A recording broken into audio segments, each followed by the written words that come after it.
What's going on, guys? Welcome back to the channel, or if you're new here, I'm Blair and this is Throttle Blip Metric. So today we're going to talk about the 2023 Honda 300L Rally Edition. Now, if you're watching this in 24, I don't know as of yet. I tried to do some research, but my speculation would be you're pretty much going to be looking at the same exact bike. Now, really quickly, before we jump into things, I do want to ask you to go ahead and hit that subscribe button. And that's because this is a brand new channel. It would greatly help me out, but I plan on doing some really big things for you guys this year, so you're going to want to stick around for that. Now, without further ado, let's jump into the walk around portion of the review, and then in a little bit I'm going to get this thing out. We're going to ride it on the road, and we're also going to ride it off-road, and I'm going to give you guys my opinions on this bike. All right, so I'll give you guys a walk around of this bike, kind of let you check it out. Now, this one has been slightly modified. It has the Yoshimura slip-on exhaust, and then the bag has been added. The tail section has been cleaned up.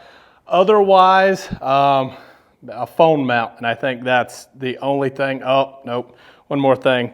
And I just want to point all this stuff out so you guys know, if you're looking to buy one, what wouldn't come on this bike. These are motocross Raptor pegs. These are like $300 dirt bike pegs.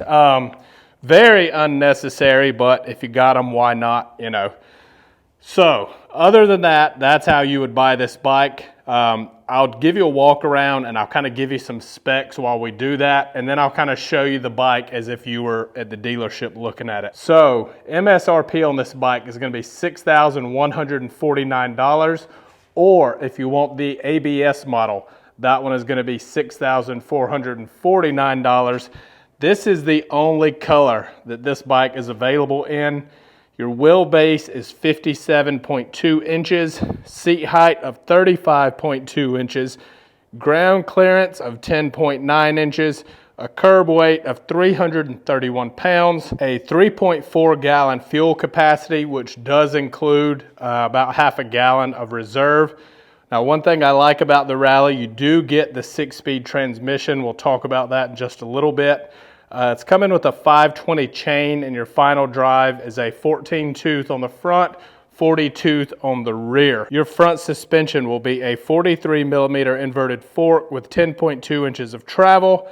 And then back here on your rear suspension, kind of hard to see that, you have an adjustable spring preload with 10.2 inches of travel. Okay, now that all that's out of the way, let's talk about this bike and why I thought it deserved a feature on this channel. So I recently featured this bike in a lineup of hard enduro all the way up to big adventure bikes, dual sport, which is what Honda lists the Rally as, but we'll talk about that in a second as well, and just kind of show you guys where that one fits in. So if you watch that video, thank you. If not, and you're considering the Rally, go watch that video, because it may help you decide that the Rally is the bike for you, or you may see that you may want something on a little more one end of the spectrum or the other.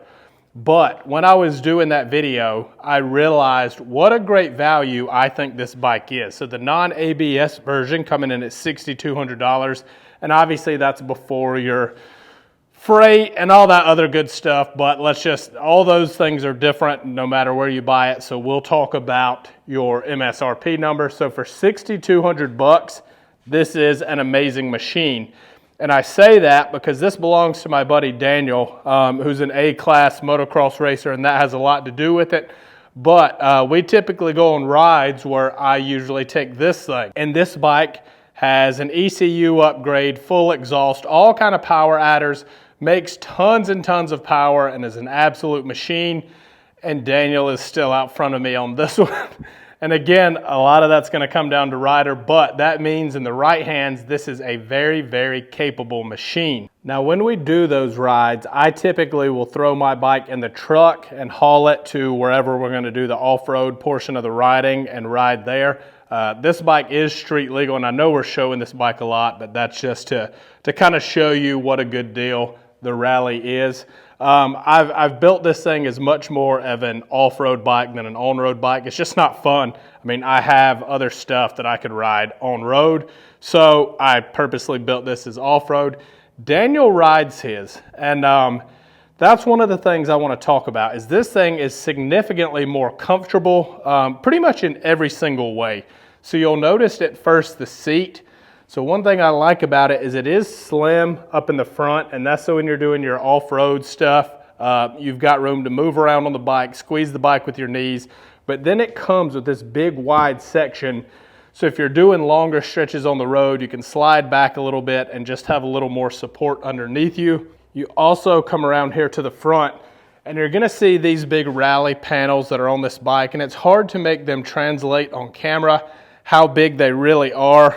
But I mean, if you throw your knee up here, you can see how much they do kind of wrap around. And that's great for wind, as is this windshield. So it doesn't look like a whole lot, but I promise you it deflects the wind really, really well. Keeps it from beating up on your chest, which can cause fatigue on longer rides. You also have a very different engine on this bike than you do on my Honda 450. And one of the big things is this engine is counterbalanced. So it does kind of tame some of the power down. That's the trade-off of a counterbalanced engine. But then it is extremely smooth and the throttle is extremely predictable. Again, making it good for on-road riding or slower technical off-road riding because it's not so snappy. Now, like I talked about in my other video where I kind of compared hard enduro all the way up to big adventure bikes, tires play a big role in how this bike is going to handle off-road. These are still the factory tires to my knowledge, but what I want to point out is you have a 21-inch front wheel and an 18-inch rear wheel. Same thing that's on this bike over here, which means you have a ton of tire options. I mean, you could go fully street with that. You could also go fully off-road with that. So depending on what kind of terrain you're gonna be riding, a lot of guys will just choose a tire that has a mixture, so they kind of get the best of both worlds, and I get that. I would just rather have the tire that I think is gonna be the best for what I'm gonna be riding. I don't really care as much if it wears out fast. I want optimal traction. That's my approach to it. Also, I do want to point out, although it's not much, it is something. These little tie-down points are factory, and you can basically do exactly what Daniel has done, which is put this little bag on here. It's not much, but again, you're not going far on this bike, guys. I think at that point, you step up to a bigger bike. I use the KTM 890R adventure bike as my comparison bike in that last video. I think that's a great one if you're doing longer stretches and then you keep moving up the line, the more road stuff you're gonna do. But if you're gonna run 1, 2, maybe even 3 hours up the road, go ride some off-road and then ride back, I would have no problem doing it on this Honda Rally. I'm gonna turn the switch on just so I can show you guys the gauge. I have not messed with this gauge very much, so I was curious what all information it would give us. So we're on the main screen now. We can see his average miles per gallon. It looks like it's 37. Gives you a gear indicator, which could be nice. Your fuel gauge, which is very nice. A clock, a tachometer, and a speedometer. So he's got right at 660 miles on this thing. Yeah, so pretty much basic info it looks like, which is really all you need on a bike like this. The gauge is fairly decent for the money that you're spending. I'm gonna hop on this bike in just a second and take off and do a little ride on it. But I thought I would do a startup. Granted, we are in a metal shop, so that's gonna affect the sound just a little bit. But those riding POV type videos just don't seem to do justice. So if you're curious what a rally sounds like with a slip-on exhaust, this is it.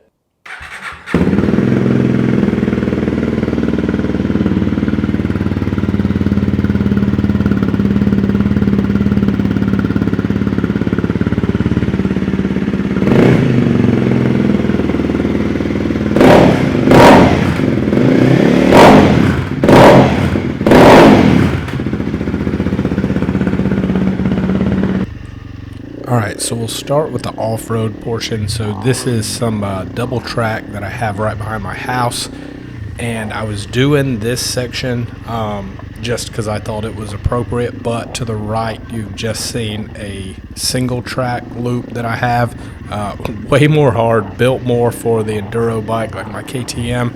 However, you guys are kind of getting cheated on this one, because Daniel came a few days ago and we actually did ride this thing on the single track. We just didn't record it. So this bike is much more capable. than I even thought off-road, and as usual, the camera never does it justice. So this is a fairly steep downhill that'll get into an even steeper downhill, then bottom out and go back uphill. This road is full of rocks, roots, all kind of stuff hidden under the leaves. Like I said, this is a double track, but as you can see, there's one line through it right now just because all the leaves have fallen.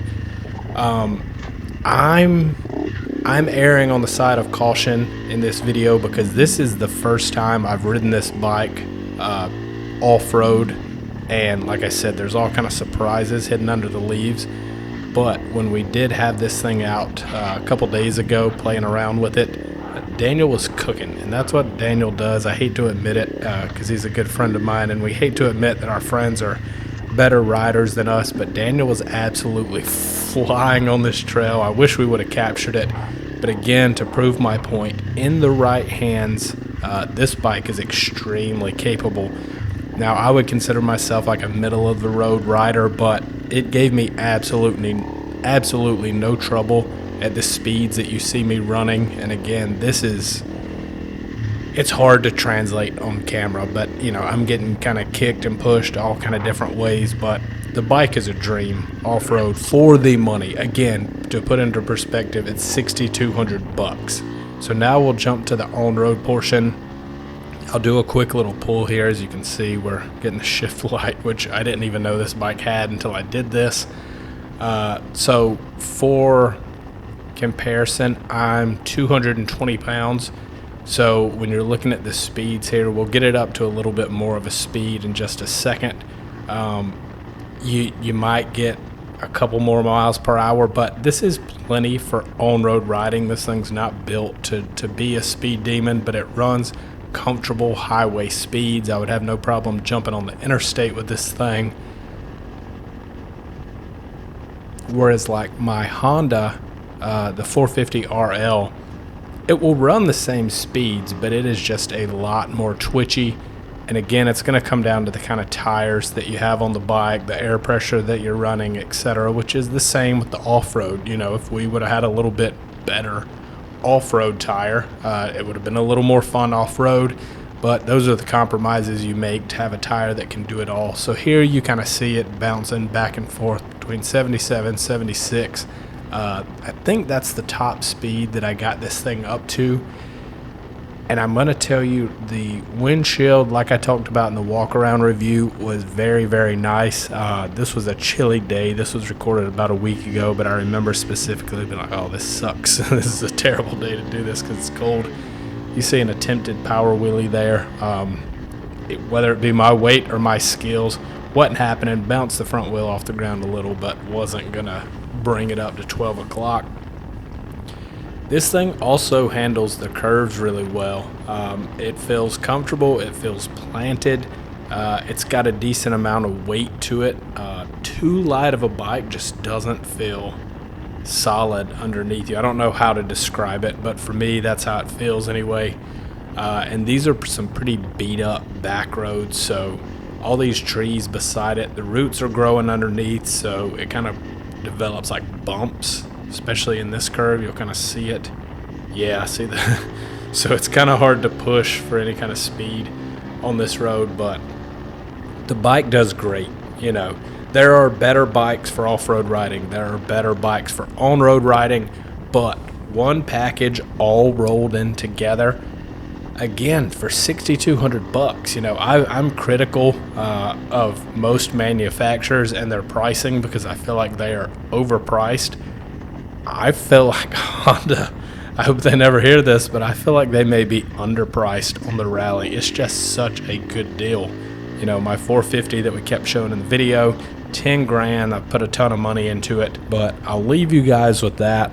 Let me know down in the comments if you have any questions. Please, please, please subscribe if you're not already. Like the video if you enjoyed it, and I'll catch you guys in the next one.